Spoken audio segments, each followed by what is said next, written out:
baseline of the theory is like Mohammed bin Salman, the crown prince of Saudi Arabia, is in Vegas for, the night, or whatever. And he's staying at his cousin's hotel, which is the upper floors of the Mandalay Bay, the Four Seasons. Al-Walid bin Talal owned 45% of that hotel chain at the time. And so he's like staying in the hotel. And so it was an assassination attempt on him. And we'll dig this out a lot to try to understand what we do and don't know about it and let people make their own minds. But the first encountering of it, when I thought about it, I was like, so that would explain an assassination attempt on someone like bin Salman might explain all this gunfire across the strip where there's like an evacuation happening and there's operatives running around and there's like because all those shootings in all these hotels where there's no civilian victims really to note, that to me implies two armed forces fighting each other. You know what I mean? It's just like basic logic. Is if you have a bunch of gunfire going off all across a city and no civilians are getting shot, then it's because you have people with guns shooting at people with guns. I would assume. And so it's like, okay, that explains maybe that kind of stuff. Maybe it explains the airport stuff. Maybe it explains like an evacuation. It explains helicopters like turning off their transponders and hovering over the Mandalay Bay, which we saw them do and didn't see them do, so to speak. So it explains a lot of these pieces, but it's like, but how does that explain shooting up the concert? It's like, at first it was like, are they shooting up the concert to create, like to trigger his evacuation protocol? That doesn't make sense. Like, I don't get it. And it's because I didn't understand the historical context of Saudi Arabia and of Wahhabism and of Al-Qaeda and of the power struggle that had been raging in Saudi Arabia for years at that point, and had really intensified right at that moment. And I still don't understand it because it's so freaking complicated. But once you look at Saudi Arabia and their history, their royal structure, their political structure, and the political seismic shift that has happened around the Salman line right now, that piece starts to click into place. Because when you look at something so horrid as the Las Vegas shooting, who is going to shoot like 20-year-old girls in the face with just reckless abandon like that? That is like the definition of a terrorist attack. And so if you don't know anything about the incident, how do you even come up with a perpetrator that could ever bring themselves to do such a thing? Yeah. It's like, is it North Korea? Is it Russia? Is it Iran? Is it, who hates American people that much? The American brain can only explain that by attributing it to a crazy lone gunman who's seized by mental illness or something. Right? But the American brain cannot fathom any organized group of people doing something and like certainly not like our own. Like, you can be the craziest conspiracy theorist with like literally wrapped in tinfoil sitting in your own microwave, but you still can't, like, it is still not a legitimate argument to say that like a CIA officer is going to get onto that helicopter and shoot a minigun at civilian Americans. I don't believe not that. a chance. Nope. And if I start believing that, I'm leaving. And even the most horrendous, like even Henry Kissinger, Hillary Clinton, take your pick of like the most vile people in American history. They're not going to do that. And so it's like, who would? And when you look at the history of Saudi Arabia and the sort of warring factions of their religious and political ideology and the Wahhabism hardliners that very much are sort of aligned beside Al-Qaeda and that are sort of where Al-Qaeda fractioned off from, and you know this far more than me, that is very much an ideology that is perfectly okay with killing Western young people with reckless abandon. And the interesting thing is that MBS, Mohammed bin Salman, then the crown prince, still technically the crown prince, but the man who runs Saudi, he's just crushed them. He's changed everything since then, right? Just crushed them. But specifically, he's gone after specific people. Those people. So let's unpack this a little bit. Wait, before we go further, just the key question: do we know that he was in Vegas that day? No, we do not. And there's this one video that question hinges around, because people started to talk about this theory, in the months following this, and in the years following it. And this video emerged and went viral. And I have questions over whether this was orchestrated in order to discredit the theory, as often happens, where when a theory that we're not supposed to talk about gains power and steam and traction, people start talking about it, you release something that is supposed to be a piece of that theory that is easily disprovable, right? And this video goes viral of I'm watching that right now. Exactly, right? Yeah. This video goes viral of this evacuation that happens that night, where there's these two guys surrounded by armed police officers, clearly like clearing the area, evacuating out of one of the hotels. And someone gets it on cell phone camera. And the two guys that are not police officers, that are not armed, one of them is wearing red shoes and a white baseball jersey, and he's carrying a little bag that's like, looks like an important Las Vegas-y kind of money or something bag. And the other guy's in a suit. And the idea is, it's like, is this guy in the white jersey Mohammed bin Salman? Which is, at first it's like, what are you talking about? Like, dressed like that? I don't think so. But I who knows? Maybe it was constructed to be like, he's in disguise. The short version is, we know for a fact that was not Mohammed bin Salman. He was one of the like chiefs of security at that hotel. And he posted online and was like, no, that's me. These are my shoes. I'm a sneakerhead. Like, here's all the corroboration you could ever need. That's me. I was called into work because I live nearby.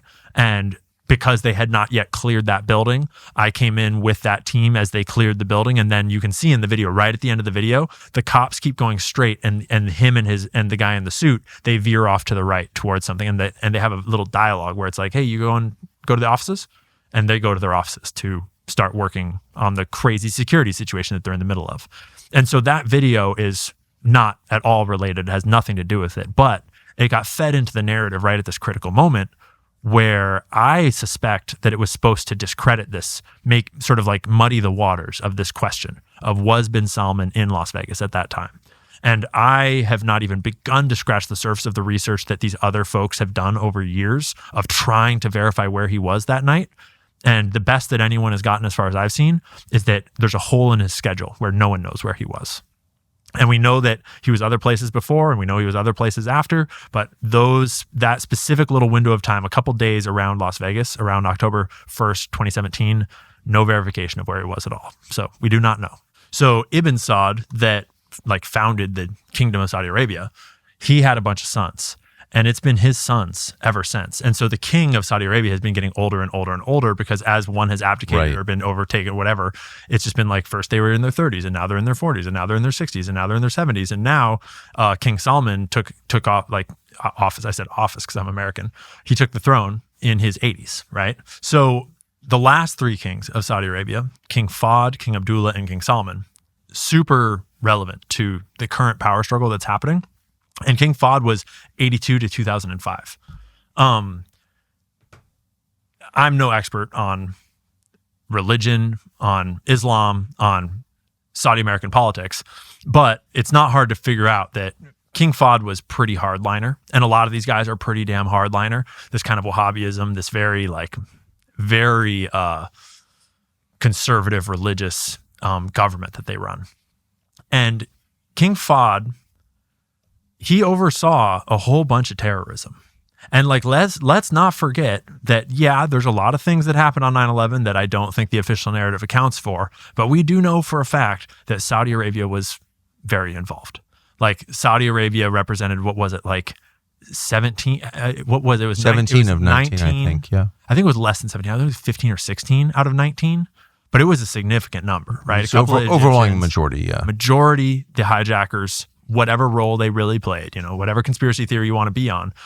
And then Saudi Arabia also was involved in sort of the intelligence around it. They were involved in, they were baked in. And when you get deeper into sort of like the CIA's analysis, post-mortem analysis of what happened, Saudi Arabia stonewalled the hell out of them. I mean, like, Osama bin Laden was born out of this sort of Saudi Wahhabist mindset, and he like took it in this direction, towards politics, away from just religious perspective and towards political violence and political movement, kind of born out of America getting in there and doing what we always do, right?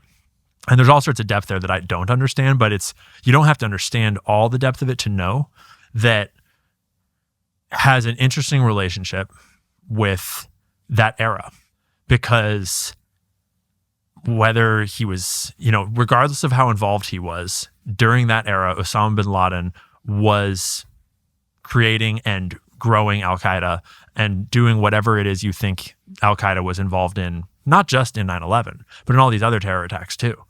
And And so these hardliners, these brother kings, there's this divide that emerges in more recent times with King Salman and his son, Mohammed bin Salman, right? And there's other people that are sort of aligned with them, but they're obviously the two figureheads of this newer Saudi Arabia. They are very different. Mohammed bin Salman especially, but King Salman has been very much more progressive, and Mohammed bin Salman is very much like he wants to give women's rights, and he's like throwing giant music festivals, and he's trying to, move their investments away from just oil. They're allowing alcohol. Yeah. Exactly. They're doing all these things that from the hardliners' perspective, you're destroying the faith, you're destroying the nation, you're destroying the kingdom. In the regional context, he's been radical for sure. And there's a lot of articles, news articles from the Middle East predating the Las Vegas shooting, like in the years and months. Like there's some of them that are 2 years ahead of that, where it's princes, because there's thousands of these princes, but some of them are very important and some of them are lesser important. And there were very important princes basically creating like kind of manifesto level texts saying like, we need to stop these fucking weaklings from taking over and destroying the kingdom, and basically calling on these hardliners to get together and kick these guys out and deal with them. And there is a history of political violence back in, I think it was the 60s, was the first time that the king was assassinated, and he was assassinated by his nephew, I believe it was his cousin. I think that's correct. Right? And ever since, even before that, but ever since, it has very much been this Game of Thrones kind of place where you have a kingdom that has religion baked in, it has this oil wealth, it has this history growing of political violence and of infighting for the throne, vying for the throne. High stakes stuff, yeah, for sure. Very high stakes. And so as you approach the Las Vegas shooting, and this is stuff that John Cullen and Jason Goodman dug a ton into, and you can go to John Cullen's YouTube channel and dig back through it all, because he did it all in these like 1 hour long podcasts and sort of exposés that takes a long time to get through. But he very much lays out his version of the theory, and he's not the only one, but he's the most deep into this theory. And I very much think it's the most likely. I think it's the most fleshed out and logical theory, all the way from explaining why we saw terrorism that night, but also why we saw these other things. But also it fits into this historical perspective of what was actually happening in Saudi Arabia at the time that we as Americans aren't aware of, because the secession had just shifted. King Salman, not Mohammed bin Salman, King Salman was on the throne. He took the throne, in 2015, I believe? Yeah, 2015, Salman takes the throne. And he changes the succession. I believe it was earlier in 2017. It was like maybe 6 months or so before the Vegas shooting. And he changes it from one of these hardliner guys to his son, bin Salman, Mohammed bin Salman. It's very confusing with these names. If you're American, you're not used to Arab names. But then the moment that bin Salman gets in there is reporting about his actions. You have to kind of triangulate it from watching what he does, but he immediately starts to consolidate power. And one of the examples is he moves to dismantle their sort of intelligence apparatus and move it under the jurisdiction of their like defense department, sort of, which he's the head of. And the guy that was in charge of the intelligence apparatus at the time was one of these hardliners from one of these other kind of family lineages. And so it's things like that where he's kicking people out of their positions, he's changing around who's in charge of positions, and he's trying to take away power from these various hardliners that have had it out for him for years and do not want this shift to take place. So he's replaced a guy that doesn't want him there, and now he's the crown prince. He's gonna take the throne, and his dad might abdicate at any time, right? His dad is in his 80s. At any moment, he could either die or get sick or just decide that he's over it and his son is now the king. And so bin Salman's not a dumbass, and he knows that he needs to do something about all these opposing, family members that are actively trying to take him out. And they've been talking about trying to take him out for a long time. And what I just explained about the head of intelligence and that the nature of the power of the intelligence networks, that's just one piece of what he's doing here. And he's doing that for months leading up to the 2017, to the date of October 1st, when this shooting happens. And when the Las Vegas shooting happens, it's right in the middle of this building of tension, this shifting of power that we think is over there, right? It's over in Saudi Arabia, obviously. And it's understandable that would be happening in Saudi Arabia. So we kind of have a burden of proof to explain why would this be happening in Las Vegas. And I don't know if we've met that burden of proof in the way the theory has developed over the years of people kind of digging into this and trying to piece it apart. But Al-Walid bin Talal, one of the richest of all of the Saudi princes, he's like, I mean, I guess it's changed over the years, but we're talking like a multi-billionaire. In 2017, he was like the 40-something richest person in the world by Forbes or whoever. Something like $16 or $17 billion net worth, if I remember correctly. He is like the Saudi Bill Gates, is the way a lot of people referred to him. And he owned a 45% stake in the Four Seasons hotel chain. And the Four Seasons hotel chain owns, well, they like co-operate the top, I think, 6 floors of the Mandalay Bay above where Paddock was, allegedly where Paddock's room was. And so the theory started to dig into, people started to look at this like, well, so we have a faction, this sort of Wahhabi hardliner faction that we know would willingly kill massive numbers of Americans for whatever reason, even if it's just incidental to something else. They would be happy to kill Americans. It's not like every Saudi Arabian person is this way. That's not what's being claimed by anyone.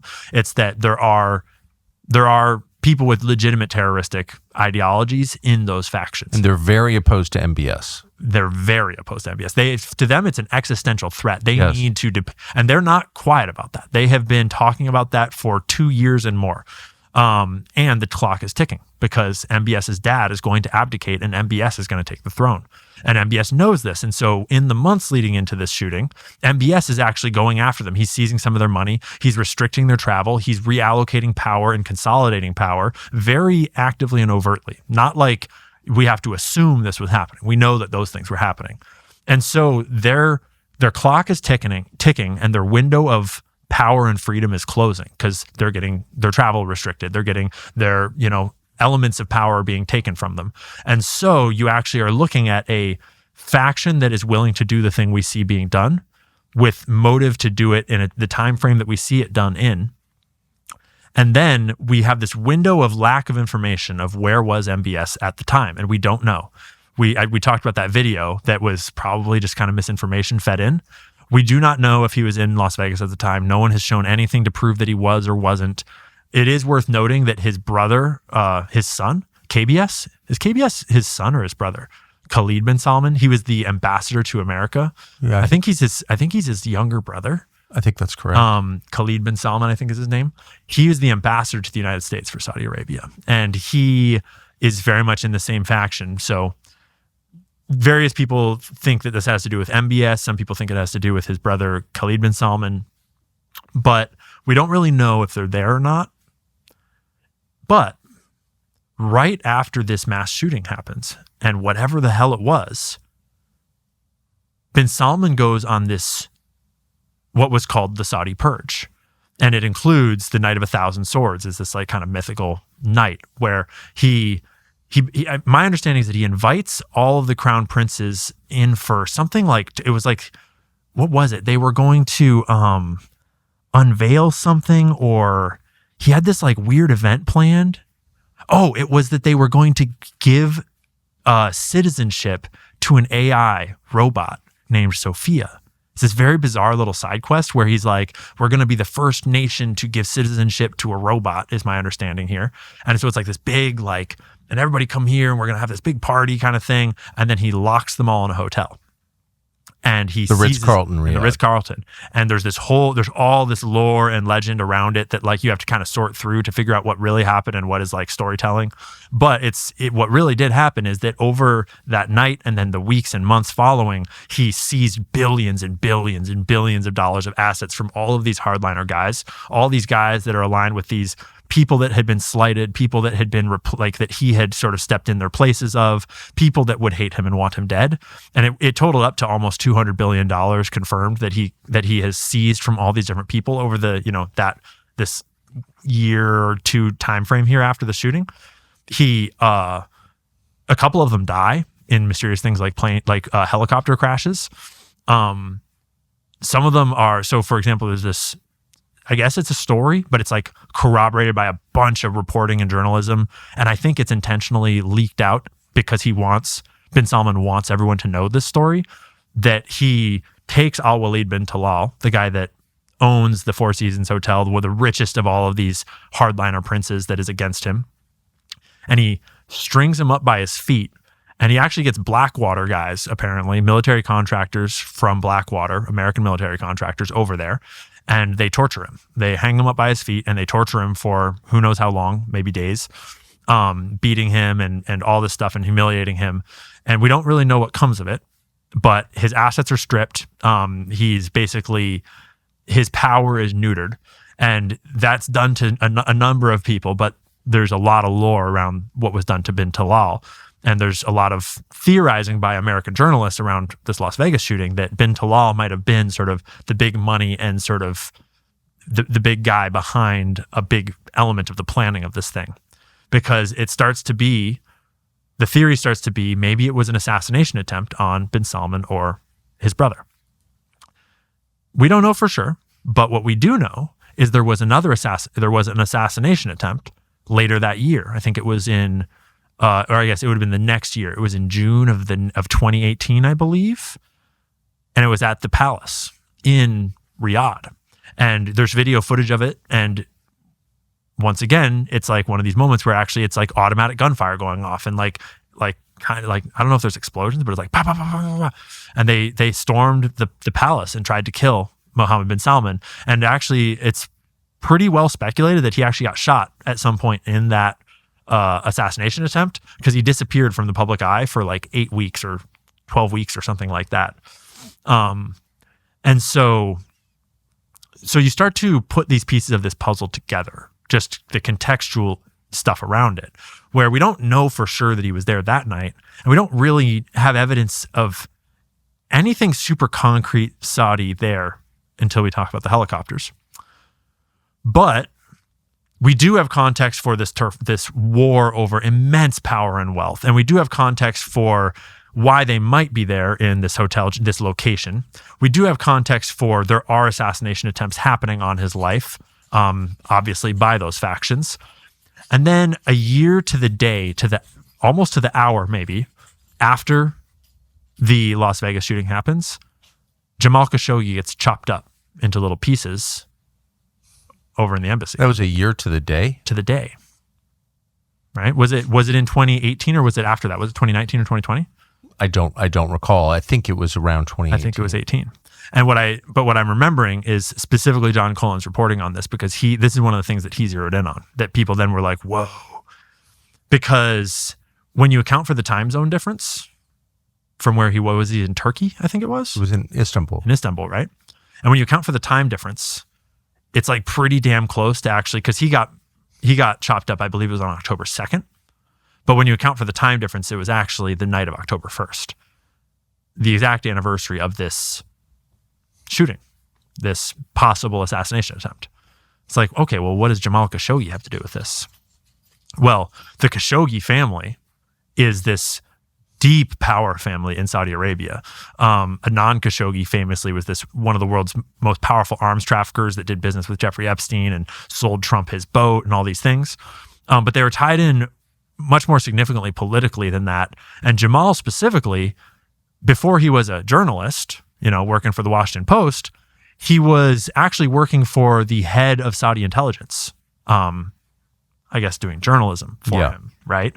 And then you actually go further back, and some of these guys dug up reporting and photographs, news reporting with photographs that he was actually in the Mujahideen, hanging out holding a rocket launcher way back in the day. Well, he certainly supported those elements. There's no doubt about it, even though his life didn't mirror their beliefs. But there's I don't know the answer, but there's no question that he was not murdered because of his Washington Post columns. Exactly. It's like so stupid. And so the question becomes, he was critical of MBS and the Washington Post, like they care. Exactly. No, there's more than that. And so then you start to ask yourself, the question is like, why was he murdered? Not just murdered, but why was he murdered so brutally and intentionally in a place that was like a public spectacle? And it looks like it's to send a message. It very much looks like it's to send a message. Yep. And you start to wonder, like, okay, well, when he does the Night of the Thousand Swords, when he confiscates all these people's wealth, he strings Bin Talal up by his feet and beats him, and then seems to intentionally let that story get out. And then this really public murder of this other guy that's aligned with those factions happens on the 1 year anniversary of this event. You start to see this triangulation of vengeance of something there.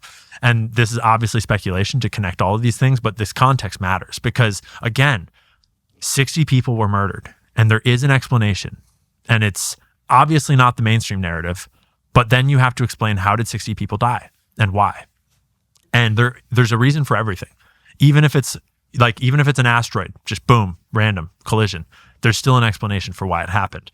And so you need to find a scenario that actually is reality, that does fit with the facts that are true, that explains the horrific thing that we saw. And you're starting to see the reason why this theory took so much root and why so many people are interested in it, myself included, is that it explains how you could do something so horrible to innocent American civilians, but it also explains all the other weird operations. Not that we know for sure what happened in all those hotels, but that you start to understand why you would have, reports of armed gunmen in tactical gear over there and over there and over there at the airport, why you have these weird helicopters going on. Well, Grand Canyon University is not like most American colleges. It focuses on the things that actually matter. It is not a ripoff.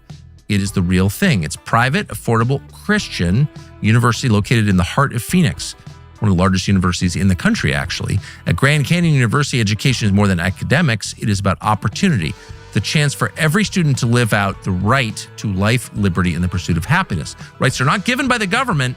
They were bestowed at birth, at conception, by God.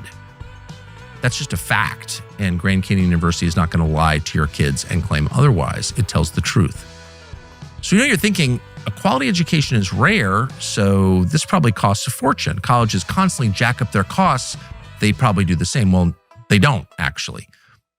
GCU has maintained the same tuition for 17 straight years. They're not in education to get rich at the expense of students. The whole thing is actually about learning. How refreshing. With flexible online classes, hybrid learning options, GCU offers 340 academic programs. Students benefit from a collaborative learning environment, dedicated faculty, personalized support to help them achieve their goals. The pursuit to serve is yours. Let it flourish. Find your purpose at Grand Canyon University, private, Christian, affordable. gcu.edu. Thanks for watching our YouTube channel. We hope you'll subscribe to it. And by the way, you can hit the little bell on there and get notifications every time we produce a video. We hope you'll do that also.